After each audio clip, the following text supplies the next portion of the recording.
Hello বন্ধুরা, welcome to Rupa's world channel. আর যা দাবদাহ চলছে, কেমন আছো আর কি জিজ্ঞাসা করবো, কেউই এই গরমে ভালো নেই।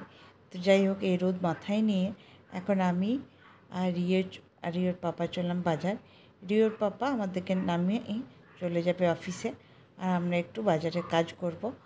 তো প্রথমেই চলে গেলাম আজকে জুয়েলারি শপে। আর এই দেখো, রিওর বন্ধু আর বন্ধুর মা এসেছে। আসল কথা হচ্ছে, আমাদের যে গ্রুপটা আছে রিওদের স্কুলের ফ্রেন্ডদের মাদের, তো তারই ওখানে মানে ওই গ্রুপেরই একজনের মেয়ে জন্মদিন আজ। তো তার জন্যই আমরা গিফট কিনতে এসেছি, আর গিফটটা আমরা সবাই মিলে দেবো। তাই প্রথমেই চলে এসেছি জুয়েলারি শপে। এখানে পায়ের তোড়া দেখব। তো তোড়াগুলো বেশ সুন্দর সুন্দর ছিল। আর আমরা সব ফ্রেন্ডরা মিলে যেহেতু গিফট দিই, তাই আমাদের একটা বাজেট থাকে। তো কিছু কিছু তোড়া ভালো লাগলেও নিতে পারিনি, তার কারণ বাজেটই ছিল না বাজেটের মধ্যে। আর কিছু কিছু তোড়া আবার পছন্দ হয়েছিল, কিন্তু এই যে ওঙ্কার বেটা আছে, তার পায়ের মাপ করে দেখলাম, তো সেগুলো ছোট হচ্ছিল। তো ওই জন্য পছন্দ হলেও অনেকগুলো নিতে পারিনি, সেগুলো পায়ের সাইজ অনুযায়ী তো নিতে হবে। তো যাই হোক, আর এদিকে যখনই ওঙ্কারকে পরিয়ে দেখছিলাম, তখন আমি বলছিলাম তোর ফটো তুলে আমি তোর ফ্রেন্ডদেরকে দিয়ে দেবো, যে তুই মেয়েদের মতো পায়ের তোড়া পরিস। আর ও হাসছিল, না আন্টি না আন্টি করছিল। তো যাই হোক, খুব মজা হচ্ছিল। আর শুধু এইসব না, আরও কিছু জিনিস কিনবো। তো চলো বাড়িতে যেয়ে কী কী কিনলাম সবই তোমাদের সঙ্গে শেয়ার করবো। তো এই স্নান করে বেরোলাম, দেখতে পাচ্ছ। তো এসে রিওকে খাওয়ালাম। রিও সকাল থেকে কিচ্ছু খাইনি আজকে। তো খেলাম, আর বাইরে বিভৎস রোদ, মনে হচ্ছিলো পুড়ে যাব। একদিন করে বৃষ্টি হচ্ছে, তা সেদিনটা ঠান্ডা রয়েছে, তারপর দিন সেই আবার গরম। তো যাই হোক, আমিও রিওকে খাইয়ে স্নান করে নিলাম। এবার আমি খাবো, কি আমিও কিছু খাইনি টিফিনে। তাকে খেয়ে নিই, তারপরে কাজগুলো করে নিই, তারপর রিওকে টিউশন পাঠাবো, তারপর তোমাদের কাছে আবার আসবো। তো প্রায় এখন সন্ধে 6:30 বাজলো। তো চলে এলাম আবার তোমাদেরকে, ভাবলাম একবার জিনিসগুলো দেখিয়ে দিই যে কী কী কিনলাম। আর এদিকে রিও চলে গেছে টিউশন। তো যাই হোক, চলো এখন বেশ ফাঁকা টাইম আছে, তার জন্য তোমাদেরকে ভাবলাম এই ফাঁকা টাইমেই দেখিয়ে দিই। তো এই দেখো, একটা ব্যাগ নিয়েছি টেডি বিয়ার দেওয়া, আর কিছু ওর জন্য, মেয়ে তো সব মেয়েরাই প্রায় সাজতে ভালোবাসে, তো কিছু সাজার জিনিস নিয়েছি। আর নিচে দেখো পায়েলগুলো কিন্তু আমার খুব ইউনিক লেগেছে। হ্যাঁ, তার জন্য এই পায়েলগুলোই নিলাম, যে একটু আলাদা রকম দেখতে আছে। তো আমার তো বেশ ভালো লেগেছে, তোমাদের কেমন লেগেছে অবশ্যই জানিও। আর এই হচ্ছে আমাদের বার্থডে গার্লের জন্য কেনাকাটা। আর ওর জন্য যে সাজার জিনিস কসমেটিকগুলো কিনেছিল, সব কিন্তু আমি পছন্দ করে কিনেছি। আমার খুব ভালো লাগে। আমার তো আর মেয়ে হয়নি যে মেয়ের জন্য কিনবো, তো আজ আমি মন খুলে নিজে পছন্দ করে সব জিনিসগুলো কিনেছি। তো যাই হোক, তোমাদের সবগুলো কেমন লাগলো অবশ্যই জানিও, শুধু পায়ের তোড়াটা না, সবগুলোই জানিও। তো চলো এবার আমি রেডি হয়ে নিই। আর আমি রেডি হয়ে গেলাম, আর প্রচণ্ড গরম যেহেতু, সেহেতু সেই রকম আর সাজুগুজু আজকে করলাম না।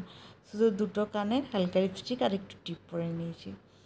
আর রিও টিউশন থেকে চলে এসছে, ওনু কিন্তু এখন নিজে নিজে রেডি হয়ে যায়। দেখো, জামা প্যান্ট দিয়ে দিয়েছিলাম, নিজে রেডি হয়ে গেল।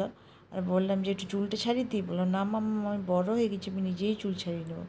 দেখো কেমন উঠিয়ে চুল ছাড়িয়ে নিয়েছে নিজে। তো এখন আবার খুব স্টাইলরিও হয়েছে, ও সিঙ্গাম হতে চায়। দেখো হাঁটাটা শুধু দেখো, ওর কেমন করে হাঁটবে, এই দেখো আমাকে সেই হাঁটাটা দেখাচ্ছে, মা কেমন করে সিঙ্গামের মতো হাঁটতে হবে। তো যাই হোক, চলো এবার বেরিয়ে পড়বো। আমার না সব থেকে দেরি হয়ে যায়, তো এবারে কিন্তু গিফট নিতে আমি ভুলিনি, আগেই নিয়ে নিয়েছি। দিদা দিদা চলো, দিদা দিদা তাকিয়ে থাকো, ধরে থাকো, দুজনে ধরে থাকো, এদিক তাকাও ফোনে। বার্থডে গার্লের বাড়ি কিন্তু আমরা চলে এসেছি। তো এসেই আমরা গিফট হাতে তুলে দিয়েছি বার্থডে গার্লের। আজকে আমাদের বার্থডে গার্ল কিন্তু খুব খুব সুইট, খুব মিষ্টি, কী সুন্দর করে সেজেছে দেখো। আর এই দেখো, আমাদের জন্য চলে এলো কোল্ড ড্রিঙ্কস আর মিষ্টি। তো চলো, কোল্ড ড্রিঙ্কস আর মিষ্টি খেয়ে আমরা বসে পড়েছি এখন আড্ডা দিতে। আর এই যে দেখছো কিউট একটা মেয়ে, ও কিন্তু আমার সব শর্টস আর ভিডিও দেখে। ঠিক আছে, ও হচ্ছে রিওদের ফ্রেন্ড। আর এই দেখো সবাই বসে বসে বেশ গল্প চলছিল। আর রিম্পা এলো, এই যে বার্থডে মা, ও এখন আমাদেরকে দেখাচ্ছে যে কি কি গিফট ওর মেয়ে পেয়েছে, মানে বার্থডে গার্ল যে, সে তার পরিবার থেকে কি কি গিফট পেয়েছে সেগুলো আমাদেরকে দেখাচ্ছে। তো সত্যি কিন্তু গিফটগুলো খুব সুন্দর পেয়েছে, প্রত্যেকটা জিনিসই। ওর ঠাকুমা, দাদু, দিদা, মা সবার কাছ থেকে খুব সুন্দর সুন্দর গিফট পেয়েছে। তো চলো এবার হবে কেক কাটা।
কেক খাওয়া হয়ে গেছে, আর তারপর বাচ্চাগুলো আবার খেলতে আরম্ভ করলো। তো আজকে সারাটা সন্ধ্যা ওরা যা খেলেছে আর খাটের মধ্যে দাপাদাপি করেছে, আমার তো রীতিমতো টেনশন হচ্ছিলো খাটটা না ভেঙে গেলে হয়। তো যাই হোক, চলো এবারে বসবো খেতে। তো তার কারণ লেট তো অনেকটাই হয়ে গেছে। আর আশা করবো এই ব্লগটাও তোমাদের ভালো লাগবে। ভালো লাগলে প্লিজ কমেন্ট, লাইক, সাবস্ক্রাইব করো আমার চ্যানেলটা, পাশে থেকো। কোনো ভুল ত্রুটি হলে ক্ষমা করো। তো চলো আজকের মতো এইখানেই আমি শেষ করছি ব্লগটা। পরের ব্লগে আবার তোমাদের সঙ্গে দেখা হবে।